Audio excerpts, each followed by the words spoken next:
Hello viewers, welcome to my channel IITJ Olympiads and AP Physics with Ambarish. And today I have brought a challenge from Erudov for all of you.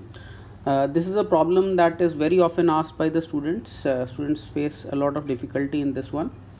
So that's why I decided to choose this problem because students many times they're confused about how to apply Ampere's law in this problem. So let's read out the problem.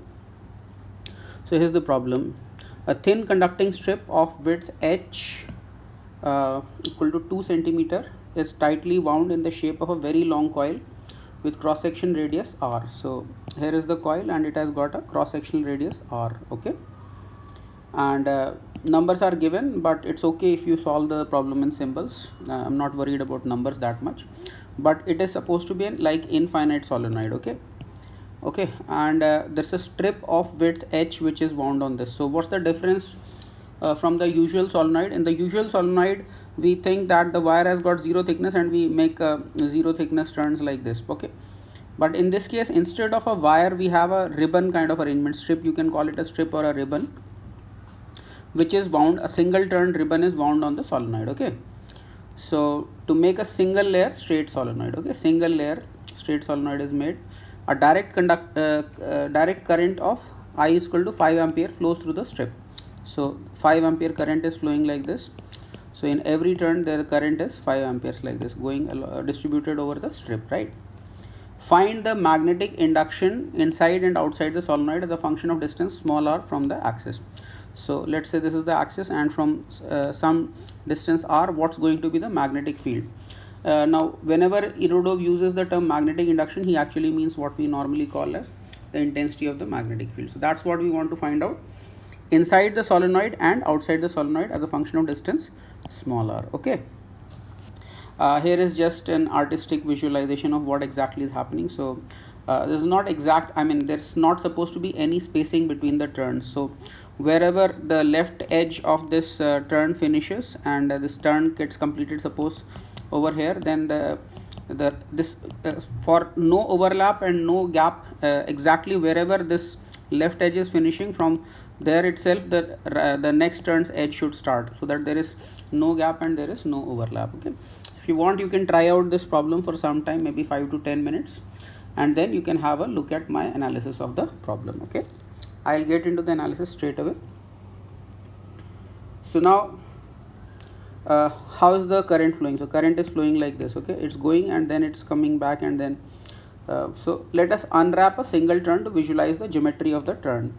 So what I'm doing, I'm just trying to unwrap this turn from here to when it comes to the other side. So 360-degree turn I am unwrapping. So what will happen when you unwrap this? Let us say this width is a, this, let us say, let me use a normal pen, let us say this width is a.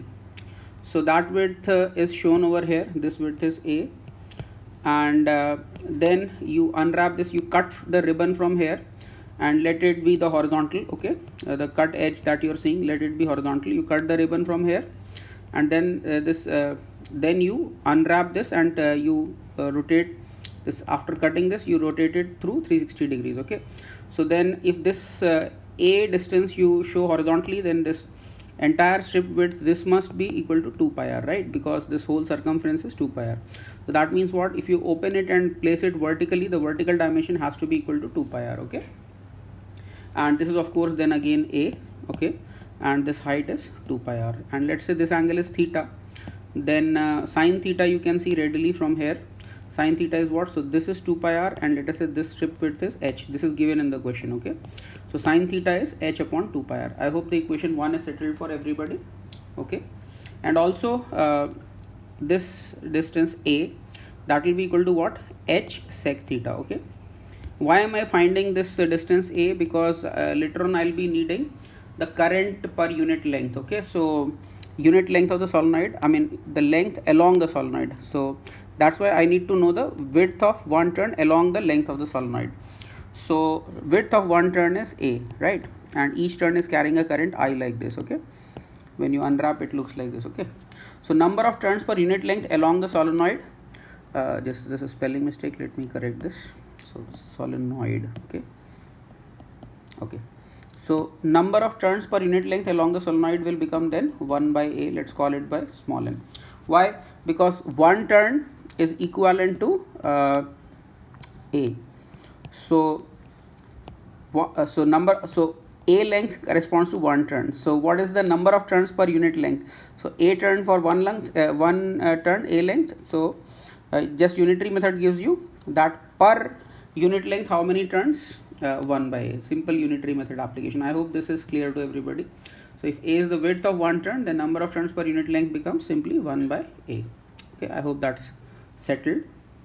Now if we consider any patch of the current element on the strip, it can be resolved into axial and tangential components. So suppose we consider some current element. Actually the current is going distributed over the entire patch like this. So I'm just imagining a small ideal current element. Okay, I is not the full current, just current associated with this part. So now this ideal is a vector quantity, and I can resolve it into horizontal component and the vertical component, right? And to be more specific, this is the component along the surface of the solenoid. This is parallel to the length of the solenoid. So this is ideal sin theta, and then this is the tangential component. Okay, tangential component is along the curved surface of solenoid. Okay, like that. Okay, so the tangential component is ideal cos theta, and the axial component is ideal sin theta. So for every such current element, I can always divide that current element into axial component and tangential component, and then I can say that net field is just going to be the superposition of the fields due to the axial component of the current and the current element and the tangential component. So to make it more visually understandable, so suppose I had only axial current. So axial current will be flowing on the surface, suppose. Then we know that this is a standard geometry. All of us do this one using Ampere's law, and we know that in this case the field inside this hollow cylinder is 0, and field outside this hollow cylinder we can readily find using Ampere's law, and we know that this will create 0 field inside, and there will be only tangential field outside this cylinder. Okay, and what about the magnetic field due to the tangential component? So if we only had the tangential component, then this looks like a normal ideal solenoid. Okay, and due to the solenoid, you know that the magnetic field is only inside the solenoid like this. Okay, and there is no field, there is 0 field outside. So therefore we can say by superposition there is going to be some field inside which is going to be axial. This some field going to be inside which is going to be, yes, because of the tangential current the field is going to be axial and 0 outside, and due to the axial current there is going to be tangential field, and there, that's going to be only outside and nothing is going to be inside because of this part, right? So I hope the visualization in terms of superposition is clear to all of you. Now it's just a matter of applying the Ampere's law. Okay, so let's say this is the solenoid. So there's no this is just a visual representation. Actually there's no spacing between the turns. Okay, so now I have taken an Amperian loop like this. Okay, so this is an Amperian loop. Okay, and as I said that okay, now because okay, so this loop is outside. I told you that field lines are like this. Okay, so outside B dot dl will be associated with this segment ST is going to be 0. Why? Because the field lines are perpendicular to ST. Okay, but inside with P, the field is going to be parallel to PQ. So if you apply Ampere's law on this, so for the shown loop, the field inside is axial. B dot dl is simply B into L. So if this length is L, this length is L, and magnetic field is like this, so integral B dot dl is simply B into L. Why? Because there's nothing going to be associated with these vertical lines, right? Because here the field is perpendicular, and even outside field is tangential, and this is radial. So the radial direction is perpendicular to the tangential direction as well as the axial direction. So there is no B dot dl associated with the QS, and there's no B dot dl associated with PT, and of course there's no B dot dl associated with ST either. Why? Because tangential direction is perpendicular to the axial direction as well, right? So it is simply B into L, and B into L should be equal to mu naught times the current enclosed within this Amperian loop. So now what is the length enclosed? Length enclosed is L. So what's the number of turns enclosed? So we showed that number of turns per unit length. Here we showed that from equation 3, number of turns per unit length was 1 by A. So how many turns enclosed in L length? So that is simply L by A, right? So L by A is the L by A is the number of turns, and per turn the current is I. So B into L should be equal to mu naught times current enclosed, that is simply mu naught into L by A into I, and this straight away gives us the value of B as mu naught I by A. Okay. Now A is not given to us in the question, so I need to express everything in terms of H and R. So I need to simplify this in terms of H and R. So from equation 2, A is H sec theta, I showed here. So you see A is H sec theta and sin theta is H upon 2 pi r. So I just need to express sec theta in terms of H and R.